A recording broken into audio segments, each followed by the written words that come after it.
Crime em Oeiras envolver um jovem de 15 anos que matou a própria mãe é tema de análise agora em estúdio com Fernanda de Almeida Pinheiro, advogada, e também a psicóloga Carolina de Freitas Nunes. Muito boa tarde às duas, bem-vindas. Doutora Fernanda de Almeida Pinheiro, do ponto de vista do ordenamento jurídico português, a idade do suspeito vai determinar a forma como a Justiça vai abordar naturalmente este caso? Naturalmente. Estamos aqui numa situação em que o menor é inimputável, portanto estamos a falar de uma criança de 15 anos. A lei penal só se aplica a partir dos 16, portanto quando o menor atinge os 16 anos de idade passa a ter responsabilidade penal e aí sim qualquer crime que seja cometido por parte desse menor já será julgado em tribunal criminal aplicando-se a lei penal. Nestas circunstâncias, portanto, a situação é outra. Estamos a falar da lei tutelar educativa que visa educar e reinserir o jovem, portanto, para o direito.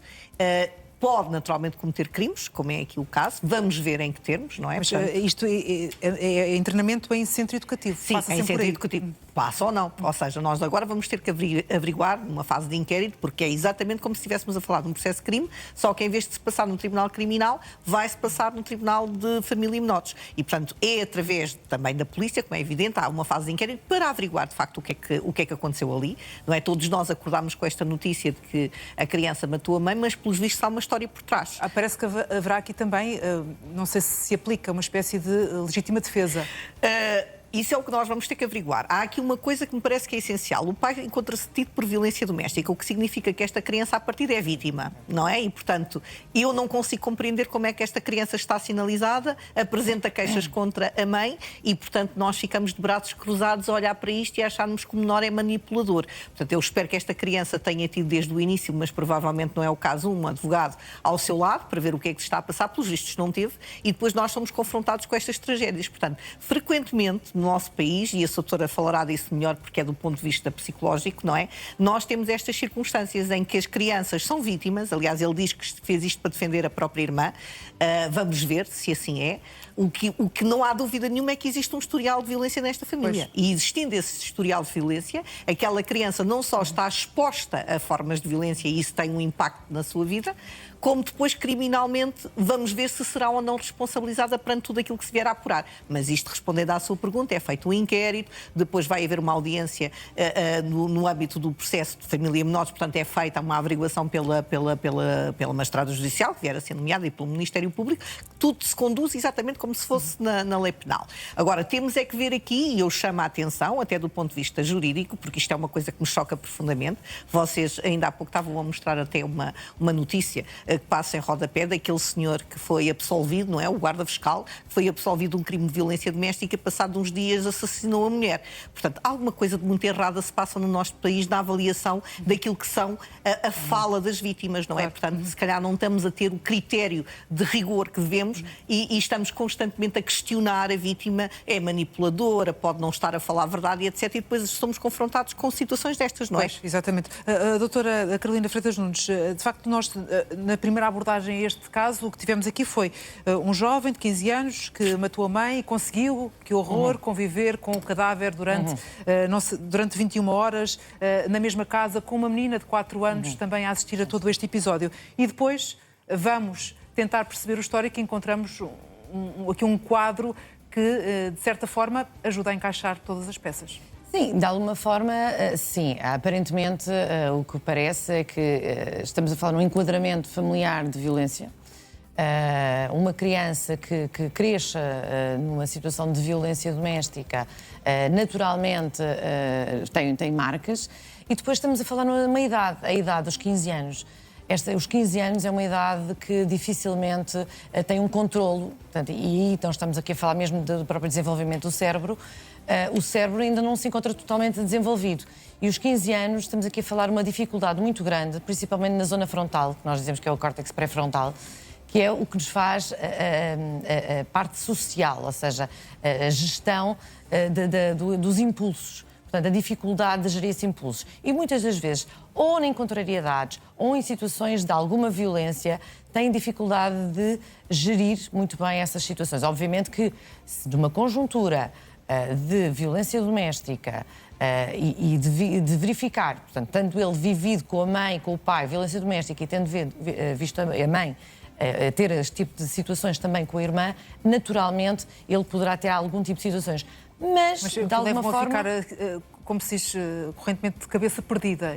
Muitas das vezes, mas também nós não podemos colocar, e isto obviamente vai ser analisado pelos profissionais de saúde mental, se será uma situação, muitas das vezes, que também já houve em Portugal, de situações de contrariedades, em que os jovens têm uma situação que pensam que não sabem até que ponto é que, por exemplo, esta situação do mata-leão poderia causar um dano permanente, ou seja, morte à mãe, mas numa situação de contrariedade ou discussão, eventualmente poderia tentar fazer uma situação dessas e não ter a consciência também da repercussão que isso também iria trazer, que seria a morte da mãe.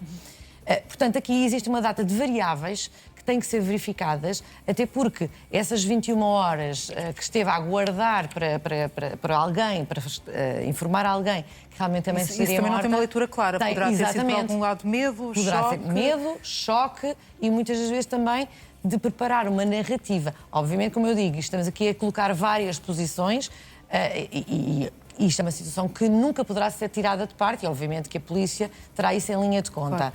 A idade, obviamente, é um fator muito importante, porque a regulação dos impulsos é sempre algo visível, não é?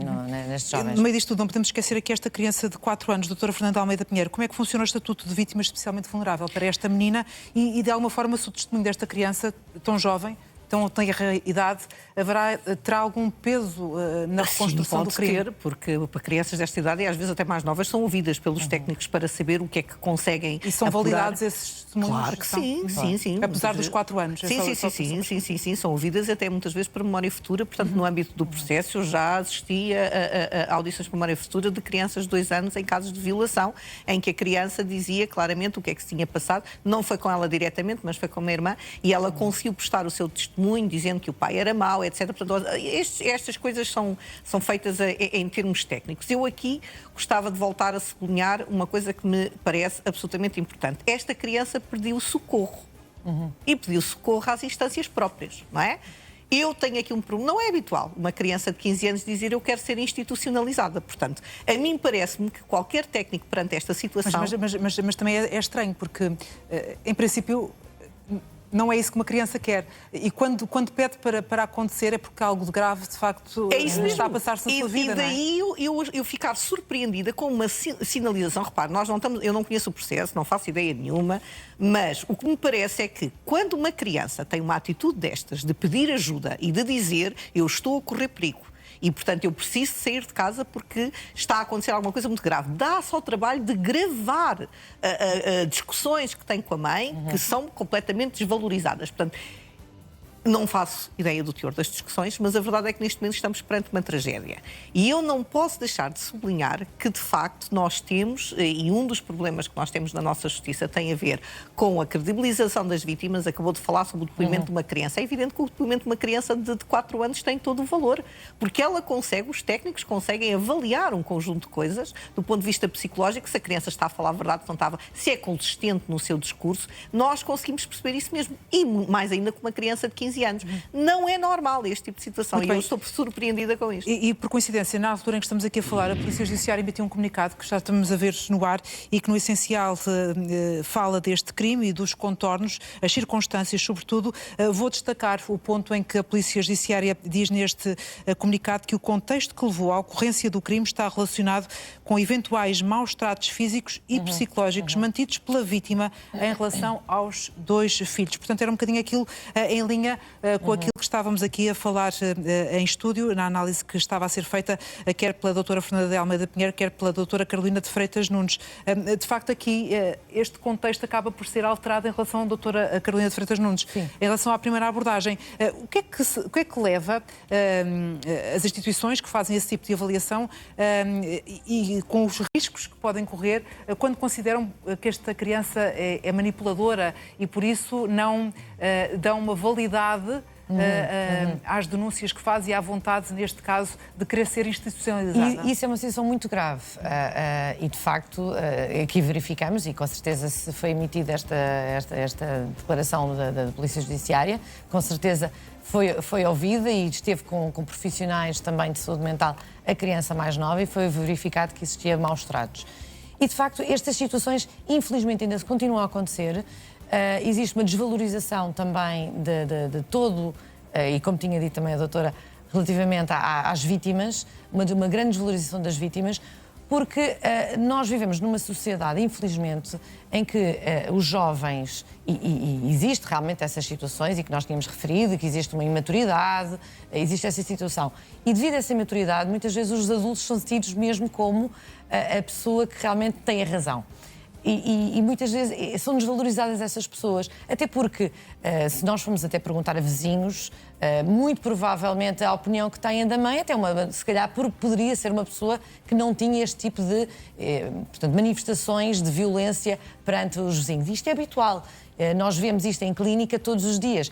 Pais, ou melhor, crianças que vão a consultas, que nós verificamos que até são vítimas de maus tratos, são os pais e muitas vezes que as levam à consulta, mas verificamos que existe ali uma situação que os pais estão numa situação de controle. É um comportamento reservado às quatro Exatamente, às quatro paredes. Às quatro paredes. E a grande questão, exatamente, e a grande questão aqui é isso, tem a ver com a credibilização ou descredibilização também da própria criança ou das crianças que são vítimas desses maus tratos. Muito bem, doutora Carolina Freitas Nunes, doutora Fernanda de Almeida Pinheiro, muito obrigada por ter estado aqui. Muito obrigada. À hora da almoço, uma boa tarde.